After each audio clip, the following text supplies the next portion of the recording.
Què passa?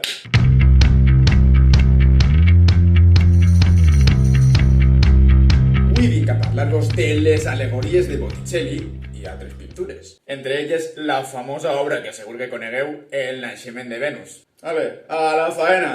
Primer que tot, hem de saber que Botticelli era el popu del 400, el que se n'aniria a festes de pobles i es passaria tot el dia saludant a gent. Per favor, que tornen les festes de pobles ja, de veritat t'ho dic, no demane més. I va començar a formar-se, primer que tot, en tallers d'orfebreria. I tu diràs, això que té que veure en la pintura? Pues sí que té, sabut? Per això, en les seues obres se li dona molt bé representar joies i cosetes així, com en este retrat de perfil de Simonetta Vespucci. Els retrats de perfil són mitiquíssims del 400, després ja en el 500 els faran de front. I aquí està representat com una nimfa, que du perles, evidentment, i damunt d'un collar on hi ha representat una nimfa també. I fixeu-vos en la cara d'esta xicona que la veurem pràcticament en totes les obres de Botticelli. I això què significa? Pues que té un cànon idealitzat que repeteix sempre. Me cago en ta abuela, tío.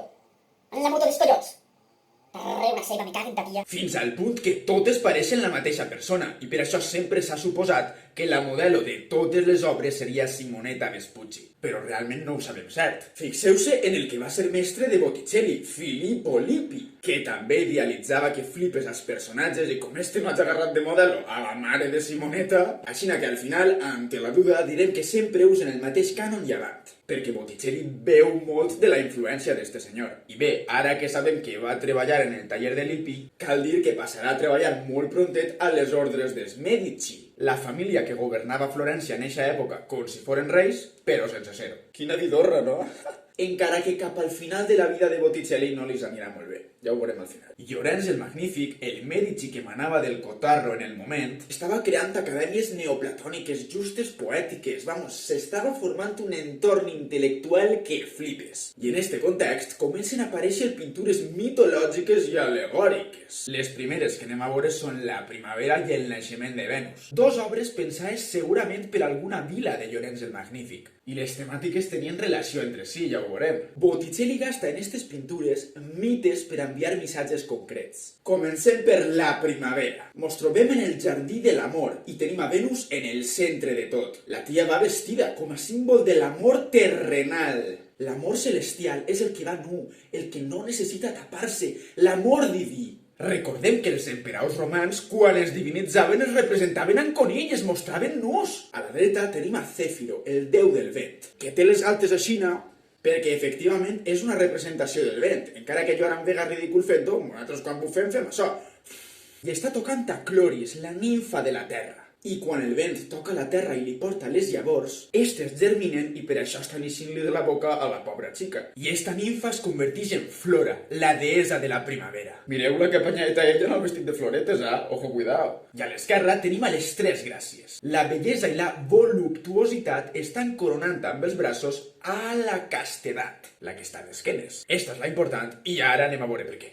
L'espavilat de Cupido li està tirant una fletxa a la castedat, la qual està mirant al déu que tenim al cantó, que és Mercuri, Hermes en la mitologia grega, que apareix amb les seues botes alades mitiquíssimes i està tocant els fruits del jardí de l'amor. Però ojo, cuidao, fixeu-se que damunt d'ell hi ha uns núvols. Estos fan al·lusió al cel, i això representa que Mercuri és el contacte entre l'àmbit terrenal i l'àmbit celestial. Perquè, efectivament, ell és el que tindrien explotat enviant missatges d'aquí i allà.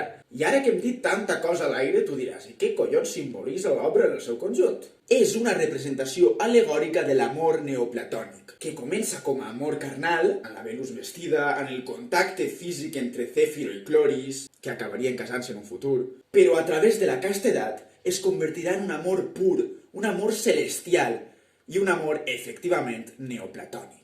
Que bonic com ha quedat, Però cal deixar clara una cosa. Això no és el mateix que el que es diu avui en dia de «Ai, és el meu amor platònic» o el que diem als joves gastant la paraula crush, sinó que significa com concebia l'amor Plató i era una cosa que anava més enllà del món terrenal. Recordem que en estos moments Llorenç el Magnífic estava creant acadèmies neoplatòniques, així que s'entén perfectament l'ús d'aquest tipus de missatges. Ara anem en el naixement de Venus. El déu Urà el castren i cau el semen dels seus collons a la mar, i d'eixe batiburrillo naix Venus. que està eixint de la mar sobre una petxina. Però aquí no tenim a Venus vestida com en la primavera. La tenim en conill com a representació del naixement de l'amor cast, celestial i diví. Això sí, per què collons està tapant-se si el ser celestial no hauria tindre vergonya de res? Pues no es tapa perquè tinga fred, que el que té fred aquí sóc jo, sinó perquè està arribant a la Terra a poc, espitjat pel vent que bufa Cèfiro, que està en Cloris després d'haver-se casat amb ella. I quan l'amor arriba a la Terra es converteix en amor carnal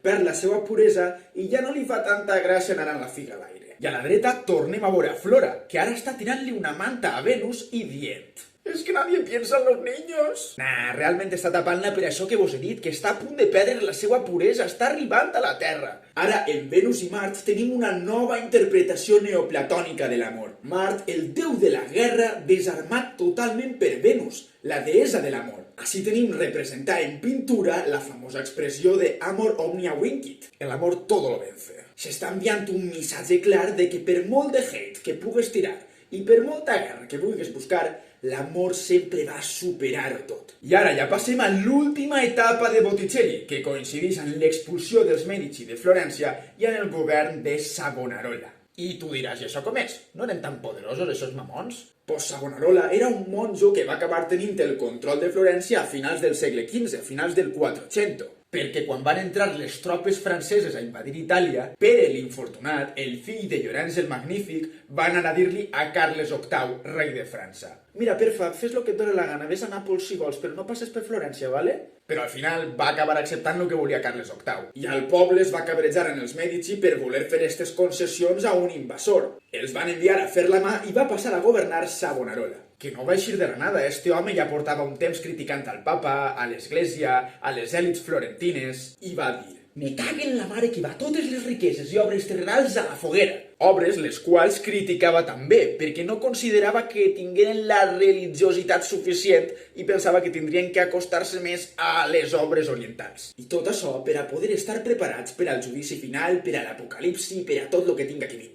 Ara tenim la calúmnia d'Apel·les, una altra pintura alegòrica que potser va pintar en relació als moments de tensió que s'estaven vivint. Que si expulsió dels Medici, que si Savonarola critica al papa i a tot Cristo. Però no sabem per a qui aniria la indirecta. Per enviar-ne alguna, ara tenim el Twitter i antes teníem la pintura. En esta pintura s'intenta recuperar literalment el món clàssic, perquè es basa en uns textos de Lucià de Samòstata, un autor de l'Antiguitat tardana, que parla de la pintura perduda d'Apel·les, un pintor de l'antiga Grècia. I Botticelli ho agarra i diu: «Guapo, això te ho apanya en un bot». I tal qual fa la pintura basant-se en el text. Les figures d'esta obra són alegories. I tenim a la dreta del tot a la sospita i a la ignorància agarrant-li les orelles d'ase, de burro, al rei, intentant enganyar-lo i contant-li maganyes per a que dicte sentència en contra del que ara veurem. Tenim a la calúmnia en una torxa i arrastrant del monyo a un pobre xic. La innocència, que va resant-li al nostre senyor per a que el treguen d'ell conforme siga. Quins estirons li està pegant la desgràcia. I poc li falta penar a la verga a l'aire, perquè és innocent, no té roba perquè no té res que ocultar. I la cabroneta de la calúmnia en la torxa està il·luminant a la ràbia. Està il·luminant i permitint la violència contra el calumniat que arrastra. I este samarro està assenyalant al rei com clavant pressió i dient-li: «Va, fill de puta, rebenta el xiquillo i hago tarreu una ceba com vull demà, La insídia i la mentira agarren a la ràbia per darrere, unint-se a ella. I separades de totes tenim a la penitència mirant a la veritat que està en conill.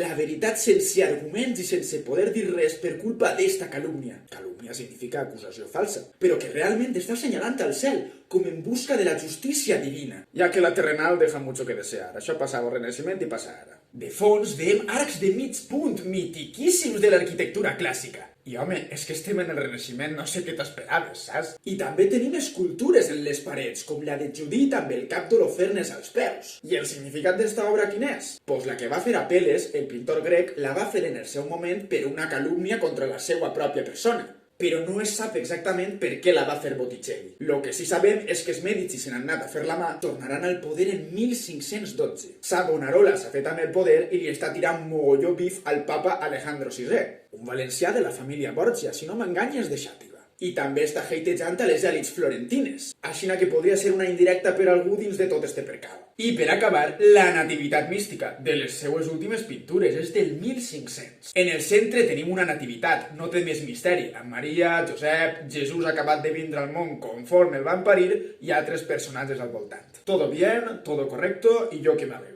El fons és un paisatge d'arbres mític del 400 i ara deixem-nos de bobaes i anem a la substància. Esta nativitat del centre té, dalt i baix, unes escenes que les veus i pareix que estiguem fent la dansa de la lluvia. Dalt tenim una dansa d'àngels amb lliris, un cant a l'esperança. I baix, a gent abraçant-se i enviant els dimonis a mamar-la. Amb l'amor, estan enviant a fer la mà a la maldat. Això mos sona un poc d'una obra que hem vist antes, veritat? Així, aquesta obra està fent referència a l'apocalipsi, ja que sempre en el canvi de segles tenia eixa por, no?, de que algo poguera passar. Res més lluny de la realitat. En el canvi, a l'any 2000, també havia gent acollonant. I si damunt tenies a Savonarola dient-li a la gent cremeu tot el que tingueu.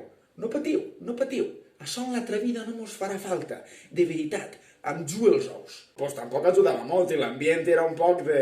Pues a veure si al final va ser veritat que l'apocalipsi està ahí. Jo aniria en alerta, I ja ho tenim per avui. Si t'ha agradat, t'agradaria moltíssim que el compartires. Seguis-me en les xarxes del canal per a no perdre't cap novetat. Subscriu-te al canal i activa la campaneta, que si no YouTube no t'avisa de que puja vídeo. Vídeo setmanal quan puga a les 8, subtitulats del castellà, perquè aquí no excloem a ningú. I recordeu que el coneixement no fa nosa i aquí estem per ampliar-lo i compartir-lo tot el que puguem. Molt bé.